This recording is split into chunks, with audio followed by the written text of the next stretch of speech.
Students, हम यहाँ पे पढ़ रहे हैं क्लोरीन के रासायनिक गुणधर्म। और क्लोरीन के रासायनिक गुणधर्म के अंदर हम यहाँ पे आगे की जो रिएक्शंस है उसके बारे में बात करेंगे।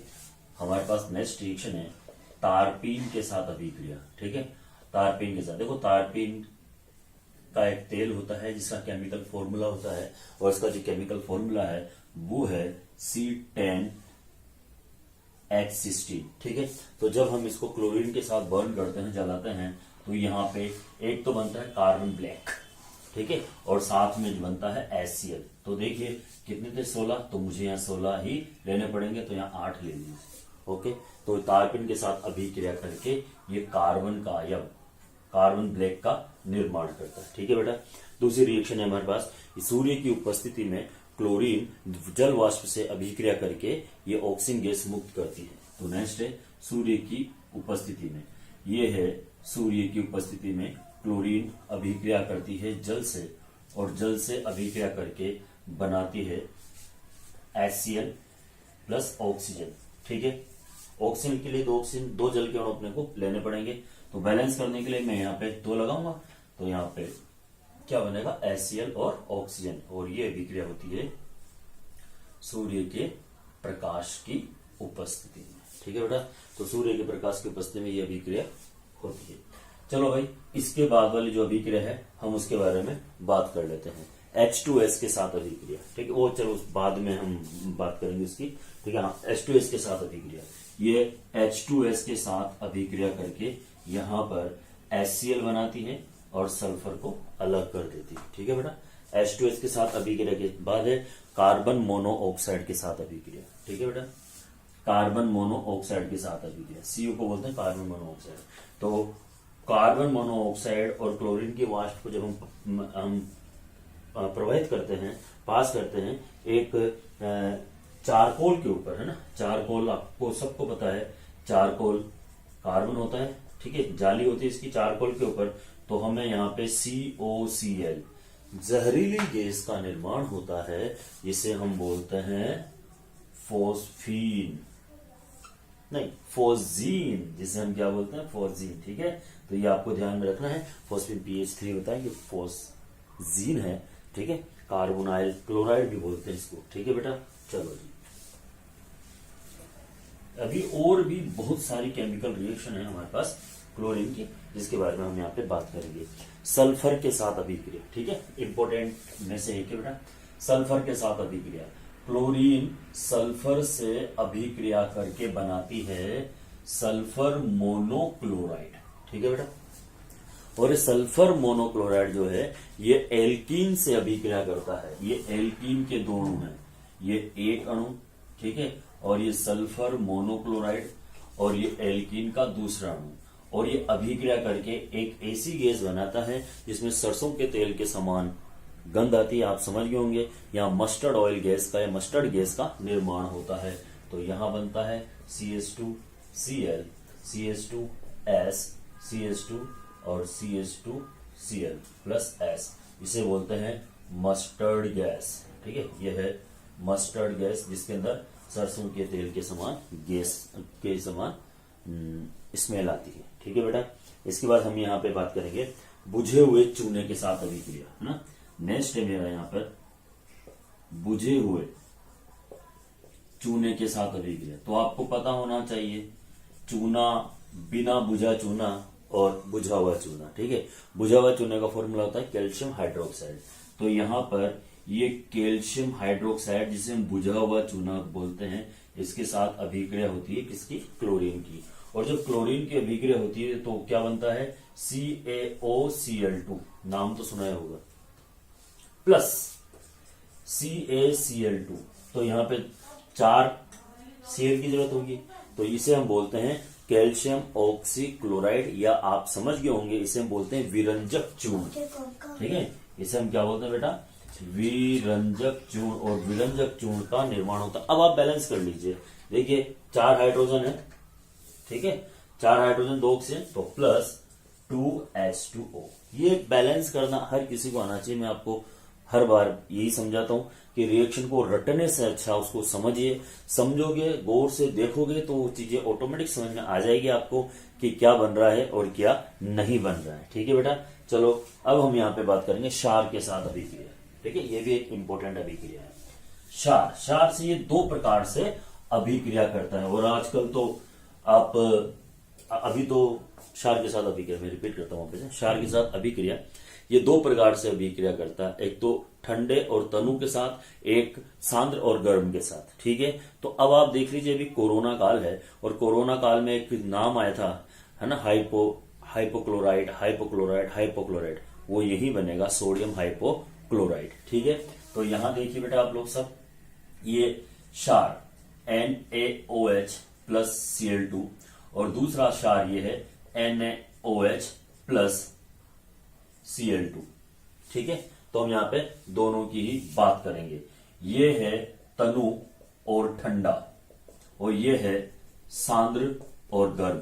ठीक है, दोनों के साथ अभिक्रिया होती है तो क्या बनेगा, इससे अभिक्रिया होगी तो क्या बनेगा, NaOCl सोडियम हाइपोक्लोराइड। ठीक है, और प्लस बनेगा NaCl, और प्लस आपके सामने है H2।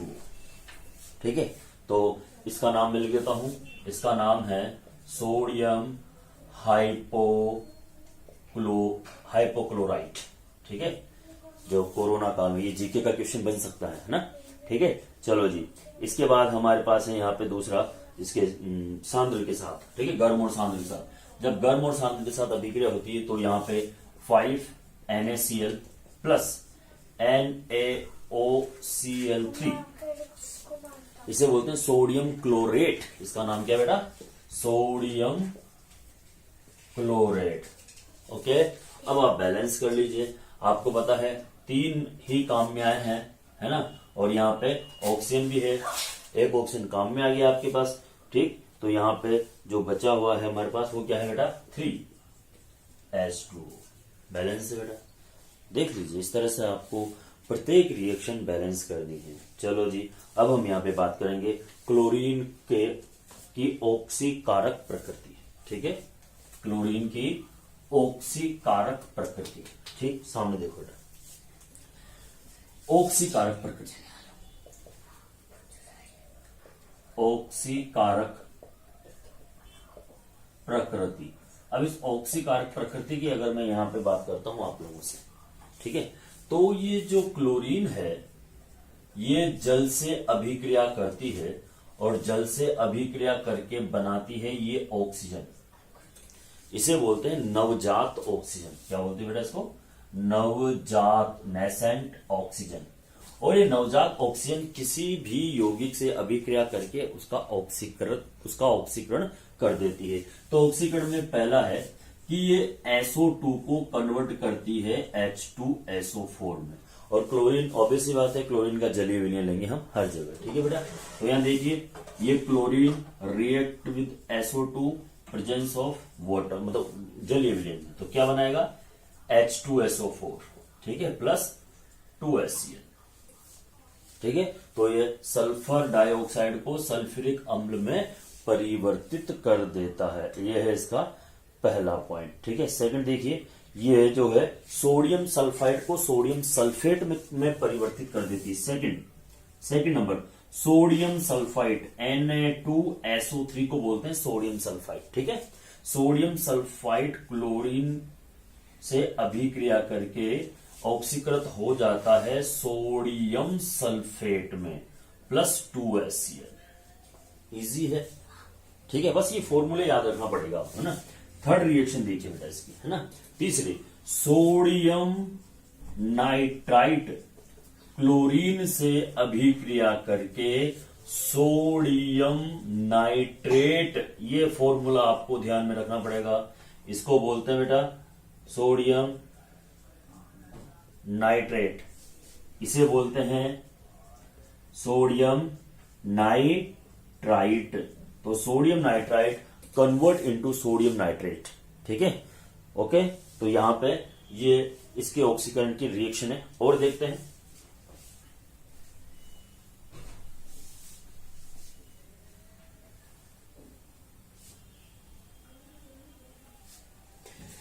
Sodium thiosulphate, sodium thiosulphate sodium थायोसल्फाइट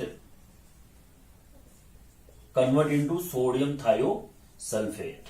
कैसे देखो बेटा, फॉर्मूला याद होना चाहिए आपको, Na2S2O3, it's a formula of sodium sulphide. ठीक है, तो सोडियम सल्फाइड को ये कन्वर्ट कर देती है किसमें, सोडियम सल्फेट में।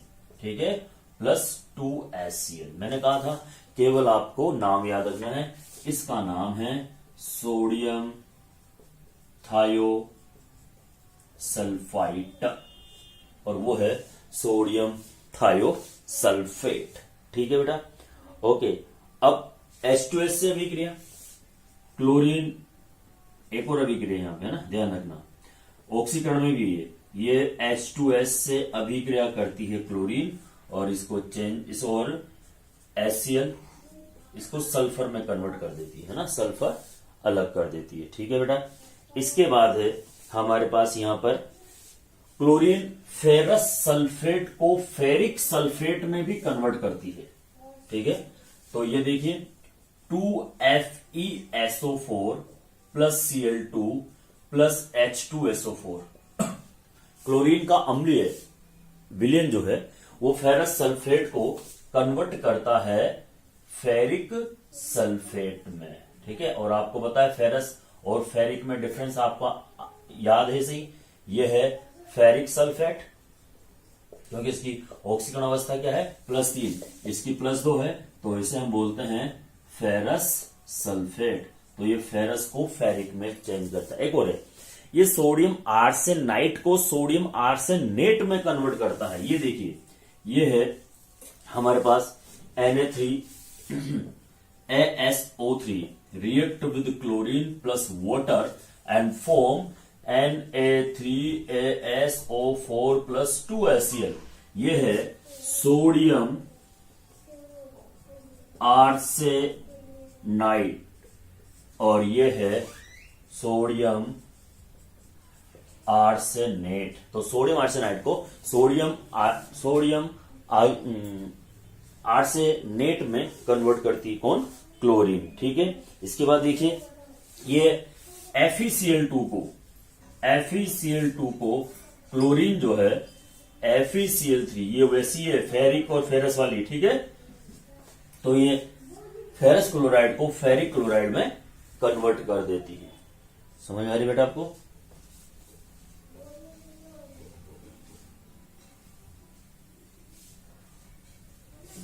नेक्स्ट देखिए बेटा, ये क्या करता है, ये स्टेनस को स्टेनिक में चेंज करता है। ये SnCl2 का नाम है स्टेनस क्लोराइड, और स्टेनस क्लोराइड क्लोरीन से अभिक्रिया करके स्टेनिक क्लोराइड में कन्वर्ट हो जाता है। मैंने आपको बहुत सी बार समझाया है कि निम्नतर ऑक्सीकरण अवस्था और उच्चतर ऑक्सीकरण अवस्था में एक लगता है उच्चतर ऑक्सीकरण अवस्था में अनुलग्न, और अस लगता है निम्नतर ऑक्सीकरण अवस्था में। ठीक है, तो ये स्टेनस को स्टेनिक में कन्वर्ट करती है, परिवर्तित करती है। ठीक है, नेक्स्ट ये है सोडियम फेरोसाइनाइड को कन्वर्ट करती है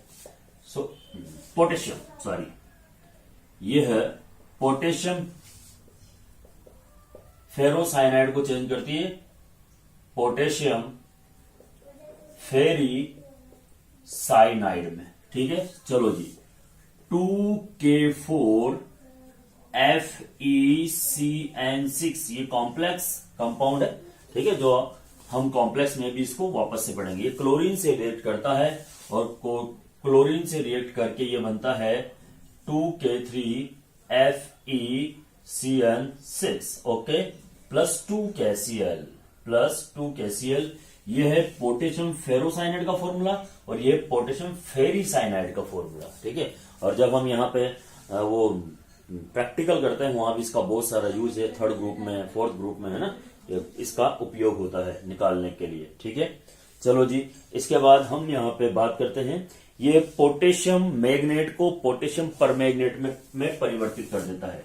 पोटेशियम मैग्नेट तो ये मैग्नेट का सूत्र है बेटा, MnO4, है ना।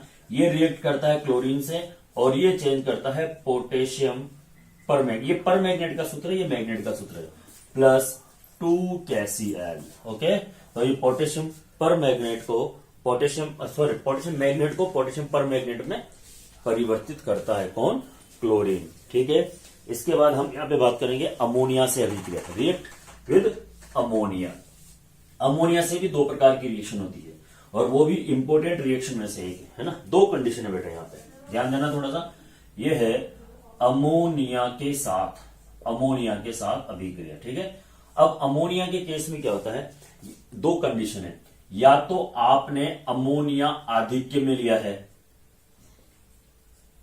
या फिर आपने अमोनिया कम मात्रा में लिया है। यह है आधिक्य वाली अभिक्रिया। ठीक है, अगर अमोनिया आधिक्य में लिया है तो यहां बनेगा 6NH4Cl। ठीक है, क्या बनेगा? 6NH4Cl और प्लस N2, अगर आधिक्य में लिया है। और अगर अमोनिया कम मात्रा में लिया है आपने तो यहां नाइट्रोजन ट्राइक्लोराइड प्लस 3HCl बनेगा। बहुत इजी रिएक्शन है लेकिन इंपॉर्टेंट भी है। तो डिपेंड करता है कि आपने एक्सेस अमाउंट में क्या लिया है, अमोनिया है ना या क्लोरीन। ओके बेटा, नेक्स्ट है एल्केनो के साथ अभिक्रिया। ये आपके ऑर्गेनिक केमिस्ट्री में भी है, वहां भी मैं इसके बारे में बात करूंगा। ठीक है, तो यहां देख लीजिए, एल्केन का जब क्लोरीनीकरण किया जाता है अल्ट्रावायलेट लाइट में तो यहां पे मोनो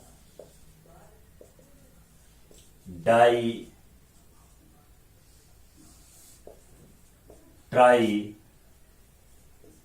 और टेट्रा क्लोराइड का निर्माण होता है, CCl4। ठीक है, ओके। और अगर हम यहां पे एल्कीन ले लेते हैं और जब एल्कीन का क्लोरीनीकरण करवाते हैं तो यहां पे हमें विस्निल डाइहैलाइड्स बनते हुए दिखते हैं। तो यहां पे विस्निल डाइहैलाइड का निर्माण होता है। ठीक है, और एक और चीज इसमें लास्ट वाली है, वो है विरंजक के रूप में। मैंने अभी अभी आपको बताया कि नवजात ऑक्सीजन देती है जो कि विरंजक का कार्य करती है। इसको किसी भी आप कलरफुल लुगदी, हाथी दांत या कुछ कांच उद्योग में यूज में लेते हैं रंग उड़ाने के लिए। ठीक है, चलो जी, अब आपके पास है इसके उपयोग, तो यूजेस आप खुद पढ़ोगे। Thank you.